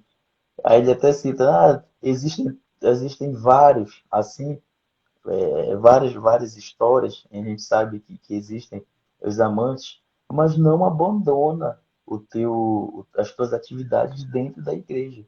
Deixa ela apenas como uma amante. Aí, acredito que até a Jade, quando leu, ficou assim, "Ei, como assim, né, gente?" E Não, não, até é porque era comum, é muito comum naquela época, principalmente para pessoas da nobreza, né? Porque como é que eles, dependendo da classe social e tudo mais, e aí tinha a questão dos padres, né? Não sei se vocês já assistiram um pouco do Nome da Rosa, tem lá também umas coisinhas que mostram dessa época e tal.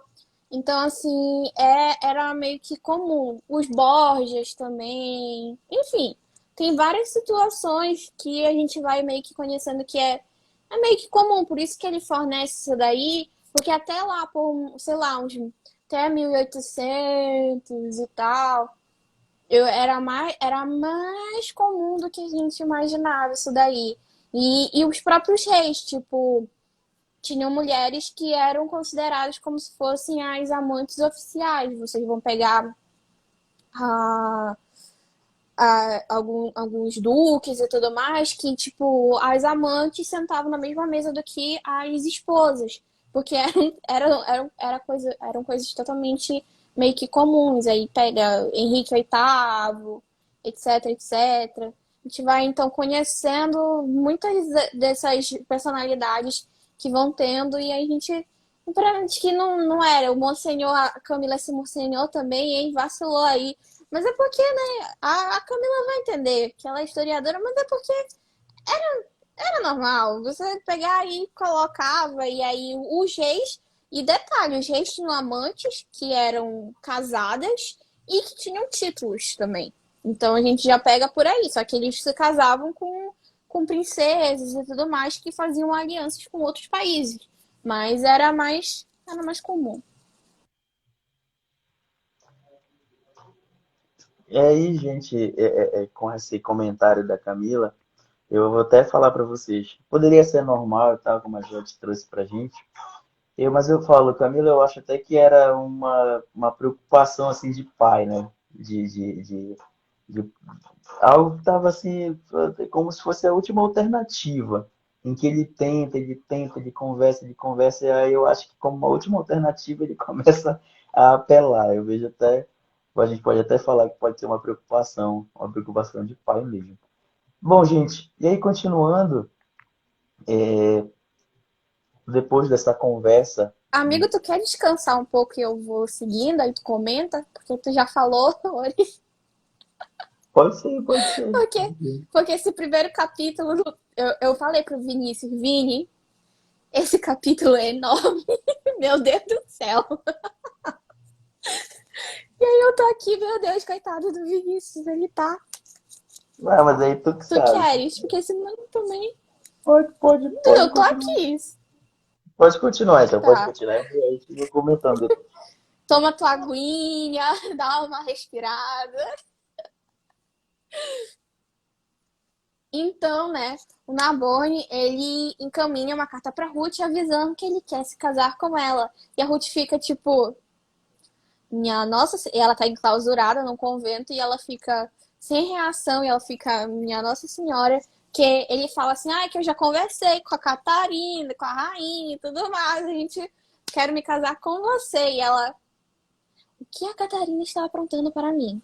E sem reação nenhuma, porque, meu Deus, eu vou ter que casar com um cara que assassinou a minha família. Aí ela fica. E aí, é... e aí eu acho interessante que enquanto ela vai, né, tentando e tal, e ela vai ficando, cada vez mais que ela tá enclausurada, ela vai nessa coisa da vingança e tudo mais, e ela pega aquela parte lá que a gente lembra, né, que é tipo do anjinho e do demoninho, digamos assim, mas que são as inspirações boas e as inspirações não tão legais assim. E que aí falava, por vezes, ao bruxelar sugestivo das velas mortiças que ardiam sobre os altares, ela como que pressentia a sombra amiga de Carlos Felipe, o irmão dela, sussurrando docemente aos seus ouvidos advertências salvadoras. Então estava ali. O Carlos Felipe ele desencarnou, mas ele estava, perdoa, por favor, e tudo mais. Ele continuava, sabe? Porque a gente já viu, se eu não me engano, na live passava que ele falava, perdoa, Ruth, perdoa. E E a Otília ficava, vinga, vinga, vinga, e ela preferia escutar. Então, aqui a gente continua vendo que, mesmo ela enclausurada e encaminhando para um casamento, ele ainda não desistiu dela e ele tá no mundo espiritual, tentando incentivar ela a perdoar e a seguir em frente e a fugir dali. E aí, só que aí, quem é que está ali do lado? Quem é que está ali do lado? A conhecida, o amorzinho, Otília, que aí fica falando. De outras vezes julgava perceber Otília, que chorosa, tão desolada quanto a vira nos últimos dias da sua crucial agonia, e coberta de torturante luto, qual espectro embuçado nas próprias trevas. Então ela estava com essa questão do luto e da raiva tão grandioso assim, que ela estava imersa nas trevas dela, assim, tava uma coisa assim que ela não conseguia sair daquilo dali, sabe? E ela continuava, então, querendo se conectar com a Ruth para transmitir isso daí. Aí, olha, a mente da infeliz jovem frequentemente reagia contra ambas as sugestões, tomando o devido lugar concedido pelo livre-arbítrio, e um fenômeno curioso se operava naquela personalidade ardente, onde as paixões começavam a entrechocar-se com toda a violência da inferioridade moral que a caracterizava. Então aqui ela meio que ela recebia aquilo dali, ela reagia, né? Ela por uma hora ela chegava, eu posso perdoar realmente ele e seguir com a minha vida, ir para a Alemanha e tudo mais. E na outra hora ela ficava, eu vou continuar essa vingança e eu vou fazer ele pagar por tudo que ele me fez. Então ela ficava e aí colocava aqui, ó, tomando o devido lugar concedido pelo livre-arbítrio. E aí então ela que escolhia, né, o que ela ia prosseguir. Tipo, as inspirações estão aí, mas aí você que escolhe o que você vai fazer. E aí ela começou, então, a desenvolver os pensamentos de sim, Luiz, como és belo e gentil. E como eu seria capaz de te amar e ser feliz contigo, se não fora justamente tu o algoz dos meus entes mais queridos. Então, tipo, ela tá meio que criando um sentimento de dualidade com o Luiz também.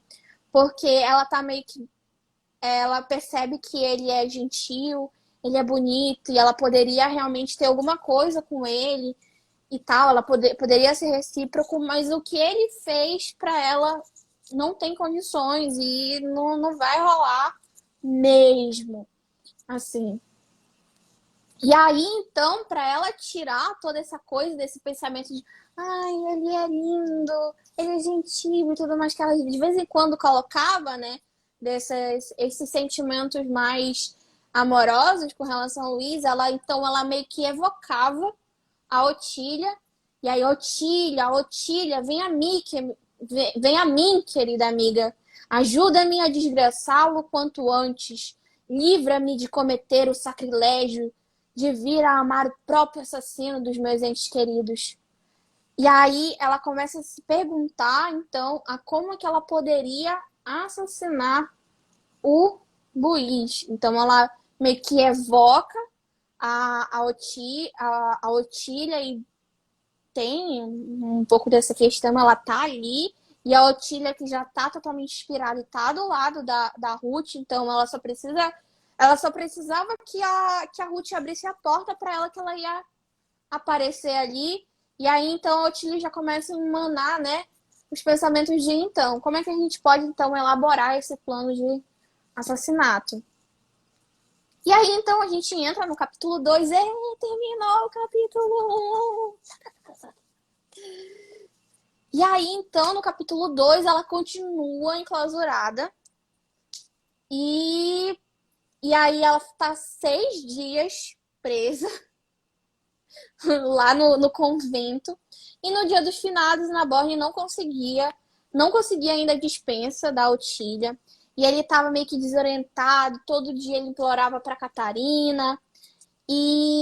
Mas a Catarina tava, sabe aquela coisa assim que nem gato brinca com o rato quando ele já tá capturado? Ela tava meio que assim, sabe?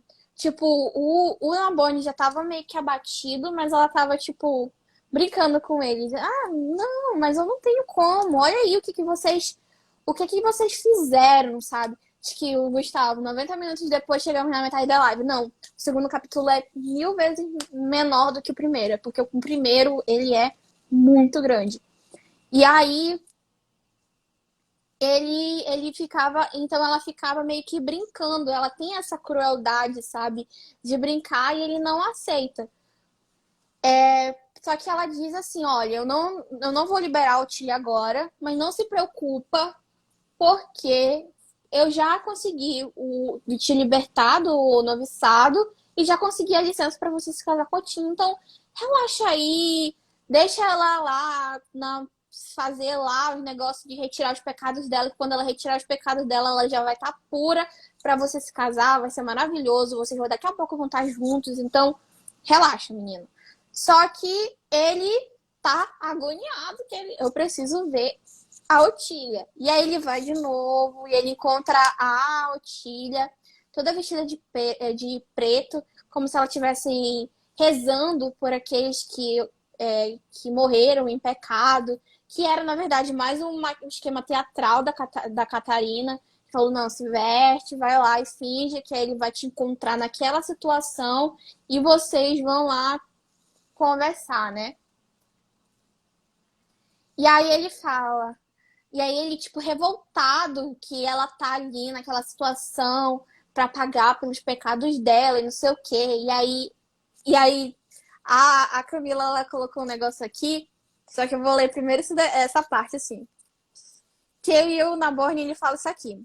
Como se fosse a maior pecadora da França, tu, um anjo que Deus enviou à terra para tornar-me feliz e compensar meu coração da solidão que envolvia desde o berço. Ele tá, tipo, muito apaixonado e ele não consegue enxergar. E aí a Camila colocou puríssima, hein? E é justamente isso. Assim, ela tá, que é o anjo, um anjo que Deus enviou à terra para tornar ele feliz. Aham, com certeza. Com certeza. Eu até coloquei aqui nos comentários, coitado. Mal me espera. E aí, Jade, ele só posso diga. só fazer um pequeno adendozinho que eu fiquei pensando aqui. Gente, é um tanto quanto engraçado isso, mas eu pensei o seguinte: quantos de nós não esperamos algo ou ter ou ser alguma coisa para que a gente fala, ah, não, agora eu sou feliz. Ah, eu consegui passar no concurso que eu queria, eu consegui o carro dos meus sonhos, eu consegui, como aqui Luciana Borne, a esposa dos meus sonhos, e agora eu sou feliz. Em que ele até coloca assim, gente, meu coração, compensar meu coração da solidão que envolvia desde o berço. Ou seja, desde quando ele era criança, ele era uma pessoa só, uma pessoa infeliz. Então, só quando chegou aquela pessoa é que ele se tornou, ele ficou feliz ou completou. Eu só queria fazer mesmo já esse, enfim, esse pensamento de que, o que estamos sendo felizes? Porque se a gente for lá Livro dos Espíritos, 922, se eu não me engano, eu adoro essa, essa pergunta de que se, a felicidade, os caracteres, alguma coisa assim, em que os espíritos respondem-se bem, bem simples, em que eu sempre fico muito pensativo nela, de que a felicidade na vida moral, na vida moral é a fé no futuro, é a fé no porvir, e na vida material é aquele em que ele coloca assim, em que é só a posse do necessário. É isso, gente, é a posse do necessário. Será que nós estamos conseguindo ser felizes dentro dessa vida material, dentro dessa nossa vida moral? Se nós estamos esperando alguma outra coisa, ou um amor das nossas vidas chegarem para aí a gente ser feliz. Eu queria fazer mesmo esse comentário, velho. Exatamente, é sempre perfeito, assim. É sempre importante da gente pensar e que peso que ele coloca, né, na Otília. Mesmo que fosse recíproco, de ela ser a razão, né, e a questão da felicidade dele. Então, tipo, em uma pessoa depende toda a felicidade dele. Então é muito intenso, assim. E a gente pergunta, né, do que a gente se preenche. É sempre muito importante da gente pensar, sabe? E aí, então, ele, ele pega a Otília, ele vem cá, você não vai mais ficar aqui, eu cansei disso daí. Ele então liberta a Otília e, para protegê-la, ele coloca um guarda em sua porta, lá do seu quarto. Ele coloca e ela fica lá, meio que reclusa. Então a gente já pensa, já lembra lá dele querendo prendê-la em seus afetos, né? Já pega aí o linkzinho do prender em seus afetos, porque ele coloca lá para protegê-la. Então, e aí, então, dias depois eles se casam. Aconteceu o consórcio odioso, porque a Ruth não conseguiu se liberar dessa. Ela, tipo, né, vai ter que ser. Ela tá ali, tá presa no lugar, ela quer continuar aquela vingança. Então, foi e aconteceu. E aí a Blandina, não sei se vocês lembram quem é a Blandina e o Gregório, que são os servos, né? Que o Gregório que sobreviveu também à questão, né? Que ele foi para acompanhar a Ruth e tal. E a Blandina, que era a antiga tutora da Otília, eles conversam que eles não reconhecem mais a Otília. Que aí falam assim, a Blandina fala até. A menina de angelical que fora tornou-se voluntariosa, ríspida, intimorata, audaciosa, verdadeira expressão do mal. Repele conselhos e sugestões prudentes que tentam protegê-la contra o abismo que para si mesma está cavando. Então eles percebem que ela que foi criada em todo aquele berço amoroso e que era um amorzinho, ela cantava e tudo mais, ela não é mais essa. Ela só tá com raiva, com ódio, ela é ríspida. Então eles perceberam que ela se transformou totalmente, ela foi consumida mesmo, e que ela, tipo, tão lá, né? Os servos dela estão tentando ajudá-la, mas ela, de jeito algum, de forma alguma, ela quer escutar qualquer coisa que possa desvirtuar ela do propósito dela, né? E aí, então, o Gregório, refletindo sobre tudo aquilo que a Blandina falou, ele anuncia para a própria Blandina, que ele então vai, depois, né, das bodas e tudo mais, logo depois, após as bodas, ele vai pedir para a Otília para se retirar e vai procurar o príncipe Frederico, que, para quem não lembra, era o noivo, né, da Ruth, grande, a família dele, super amiga dos La Chapelle de la Brittencourt de La Chapelle, desculpa, inverti os nomes, os Brittencourt de La Chapelle. Então, ele vai lá porque ele achou meio estranho que ninguém do Frederico tivesse procurado, mas ele falou assim, a nossa última chance, mesmo que ele não se interesse e tudo mais, mas pelo menos eu vou tentar isso daqui. E aí, um pouco antes do casamento, ele sugere para Ruth que todos fujam, porque ele teme o que pode acontecer. Mas a Ruth, ela novamente, ela tá recusando qualquer desses conselhos benéficos, né? Que os encarnados e desencarnados estão. Então a gente vê também que eles estão, né? De todas as formas tentando fazer com que ela... Mas ela já decidiu. Então, pela decisão dela, ela está seguindo, né, por um caminho não tão legal. E aí eles falam de novo sobre o Senhor não proclamou a vingança, mas o perdão. E a Ruth fala, eu não posso perdoar, não posso dar uma Blandina. Tipo, ela se recusa realmente a isso. A gente retoma lá da parte do Evangelho segundo o Espiritismo, que tá lá no começo, que o Charles separou justamente pra gente ler, né? Que ai daquele que não perdoar. Então, ela está se esquecendo e está se negando completamente. Ela fala, não posso perdoar. E aí, a Blandina fala, tipo, ela tá implorando já, pelo amor de Deus, que ela fala assim: somente as forças das trevas presenciaram tal juramento, querida menina. Deus reprova-o pelos mandamentos da lei. E se ele fugirdes ao juramento, obedecereis a princípios cristãos, porque praticareis o verdadeiro ato do amor ao próximo, no que ele possui, ele de mais elevado e meritório. Então, eu acho que eu peguei esse trechinho aqui, porque eu acho importante da gente selecionar que, independente de tudo, a principal lei de Deus é de amar ao próximo. Então,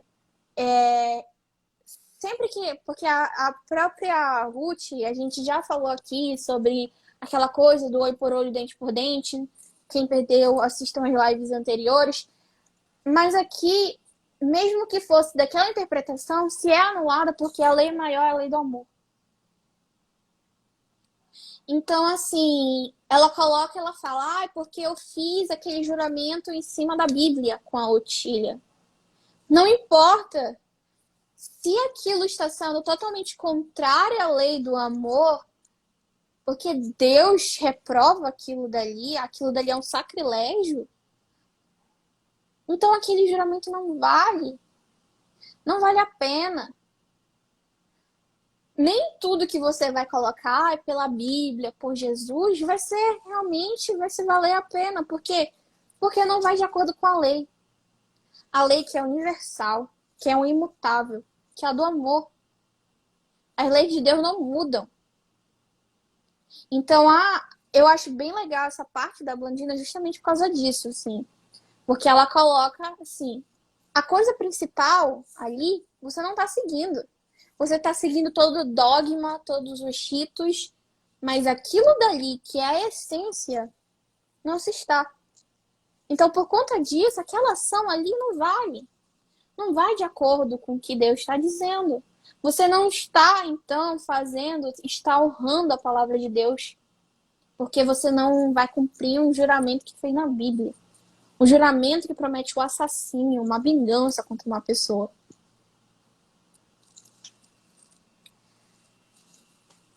E aí ela fala que uma parte aqui que é bem interessante, que ela não consegue perdoar, porque a sombra de Otília me impele irresistivelmente para este pavoroso destino e eu não poderei me esquivar. Então ela aqui ela deixa claro que ela consegue, né, ter a presença, meio que uma visão de Otília e que tá ali, constante com ela, e que ela meio que não consegue. É aquela coisa do caso de obsessão mesmo, né?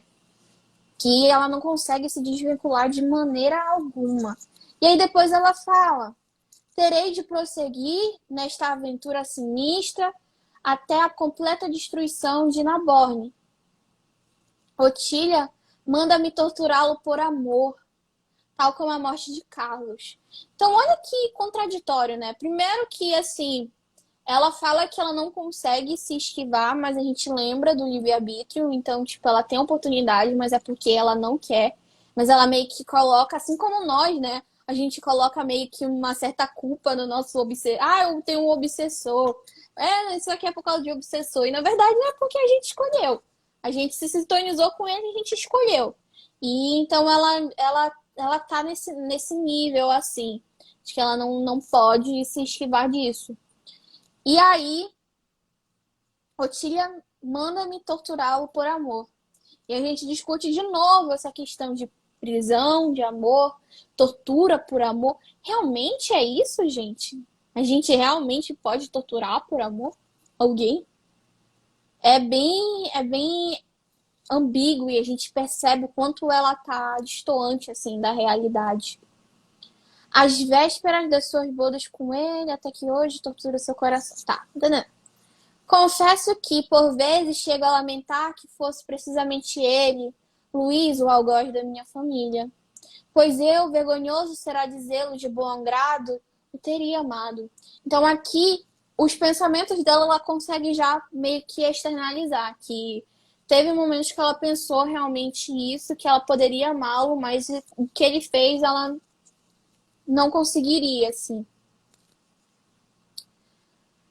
Tão terno e tão amigo se vem apresentando desde o primeiro instante, mas não importa que eu mesma sucumba nessa missão ingrata que minha tia confiou. Então ela coloca aqui: de que me valeria viver destituída da minha família? Aí ela fala: eu mereço a morte, mereço o suplício, o cárcere, a ignomínia, pois que pertenço às trevas. Ide. Então aqui a gente percebe assim alguns desses trechos que ela já se entrega e que ela fala assim: ai, não vale a pena a minha vida com a minha família e que eu vou continuar, né? Eu vou continuar nessa coisa, e nem que eu entregue a minha própria vida, essa vingança então vai ocorrer. E que ela realmente merece todo esse castigo, toda essa punição. Ela tem noção do que ruim ela tá fazendo, mas que ela quer fazer porque ela acha que ela não conseguiria viver sem isso. Ela meio que se alimenta, né? Ela meio que se coloca enquanto o outro ele está se alimentando desse amor dela, está colocando, se depositando e tal, ela tá meio que sobrevivendo através da raiva, do ódio e desse plano dessa vingança. E que depois disso, provavelmente, ela não teria mais razão nenhuma para continuar. E aí, ela fala, né? Eu mereço a morte, mereço o suplício, o cárcere, a ignomínia, pois pertenço às trevas. Ide. Então, ela meio que incentiva o Gregório a ir, porque deixa que eu fico, eu assumo esse BO, você não precisa, pode ir. E aí, então, o Gregório vai e ele encontra-se com o Frederico. E o que acontece? O que acontece? Por que Frederico não apareceu até então, nesses últimos tempos? Porque simplesmente ele soube já tarde demais, porque era um pouco distante, né, do local. Ele soube um pouco tarde. E quando ele chegou lá, ele só viu a destruição do castelo de La Chapelle. E, de acordo com as fofoquinhas, a Ruth também tinha morrido. Ninguém sabia o que tinha acontecido. E que só tinha uma Otília, meio que como é que pode dizer? Ela estava meio que agoniada. E agoniada não, ela estava aflita e tudo mais, em sofrimento, mas que ela foi embora para Paris. Ele não sabia mais de muita coisa. Ele então pensou, então ela morreu. Por isso que ele não, porque quando ele foi procurar, já não tinha mais ninguém lá e ele achava que ela tinha realmente morrido. E aí então o Gregório vai contar de toda a história, o que foi aconteceu, que ela tá naquela empreitada, tá prestes lá, tá se casando com um cara que assassinou e que ela tá, tipo, totalmente mudada. E o Frederico fica super preocupado.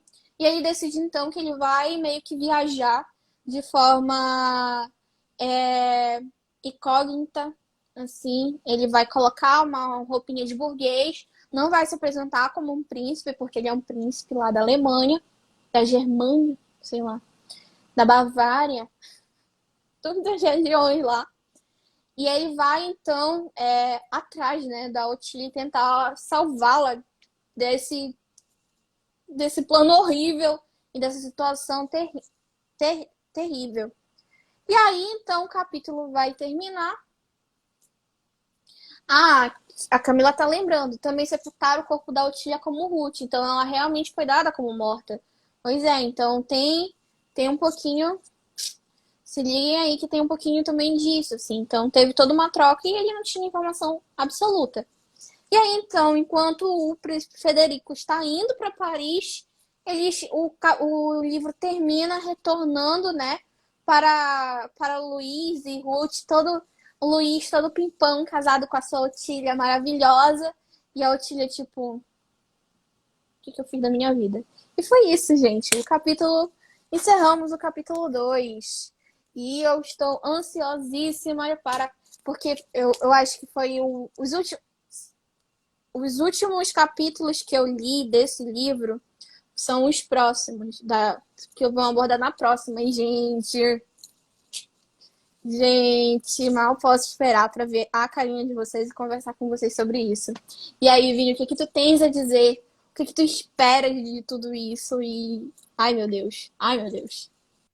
Na verdade, já de todos os capítulos que a gente termina, né? A gente já quer continuar lendo, quer para ver o que aconteceu, qual foi o caminho que vai ser levado, porque agora apareceu, gente, uma terceira pessoa, que foi o príncipe Frederico, em que ele pode, sei lá, desmascarar a Ruth, enfim, ele pode, ela pode retomar aquele amor em que não foi para frente, assim podemos falar lá atrás.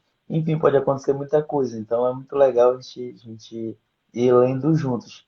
Então, sempre uma expectativa muito grande para a gente continuar lendo, para a gente continuar essa nossa conversa, esse bate-papo aqui, a Camila, o Gustavo, a Aninha, sempre muito presente com a gente, nos relembrando situações, agregando aqui também. Então, gente, fiquem super à vontade, leiam esse livro maravilhoso. Participem, né, Jade, do grupo do Telegram. Diga aí. Exatamente. Não, eu acho interessante também da gente ver que, tipo, o Frederico, ele escutou o que aconteceu e ele já se arrumou e já planejou pra tentar salvar ela. Então, assim, a gente vê que ela o tempo todo fala que ela tá sozinha, mas ela tem tanta gente. E tanta gente encarnada mesmo que se preocupe, que a ama, sabe? Mas que ela simplesmente ignora tudo. Tudo, tudo, tudo, tudo, tudo. Então, eu acho que é importante também a gente dar uma pensada, assim, de como é que ela tá realmente enxergando o mundo dela. Porque tem tanta gente dando apoio e tudo mais. E ela tá... Ai, eu tô sozinha. Eu tô não sei o quê. Não. E aí, então, ela realmente ela tá totalmente fora da realidade dela, assim. É descolada da realidade. E é uma coisa, assim, que é duro de se pensar, né? Porque ela vê que como se não tivesse mais volta. E aí o Gustavo tá ansioso demais para ler. E já passo aqui o dever de casa para vocês, então. A gente vai se encontrar agora só lá no dia 14 de agosto. Então já marquem aí. E aí vai ser capítulos 3, 4 e 5 da segunda parte. Então a gente já vai terminar a segunda parte no encontro que vem. Vai ser punk o negócio. E vai ser... Gente, sério, eu acho que vocês vão... O encontro que vem vai ser um negócio assim que minha Nossa Senhora vai terminar de um jeito, eu acho. Não, eu não lembro se eu terminei os capítulos do encontro que vem, mas eu sei coisas que acontecem que vocês já vão ficar assim, meu Deus, meu Deus, meu Deus. Eu quero que todo mundo, então, já comece a ler. Então, capítulo 3, 4 e 5 da segunda parte do livro Nas Voragens do Pecado. E aí, se vocês quiserem, então, conversar com a gente, né? Olha, o Josino Delarmelina. Desculpa se eu errei seu nome. Oba, sempre muito bom estar seguindo vocês. Ah, muito obrigada. A gente está aqui. E se quiserem também entrar melhor em contato com a gente tem o nosso grupo do Telegram do Clube do Livro, em que a gente posta coisas, conversa, tá sempre por lá, sabe? E aí, vocês entram, link na bio, tá lá. Grupo Telegram, Clube do Livro. Olha, a Camila já precisou confessar que ela já leu, então, ó. Eu também, eu acho que depois que acabar essas Olimpíadas, eu vou ter mais tempo pra ler, eu acho que eu já vou ler tudo. Eu não me aguento mais, eu tô num clima, assim, de Nas Voragens, que eu não tô me aguentando mais. Eu não vou ter essa mentalidade, sabe? Eu não vou ter. Mas é isso, gente. Eu gostaria de agradecer ao Vini por estar aqui religiosamente, de 15 em 15 dias nos sábados, estar aqui conversando, compartilhando com vocês. Agradecer a vocês também que estão sempre conversando, estão falando as reações de vocês. Adicionam também nesse bate-papo, porque é isso, a gente está em live para ter esse bate-papo aqui e compartilhando as experiências. E eu espero, então, lá no dia 14. Até. Beijinhos. Tchau, tchau.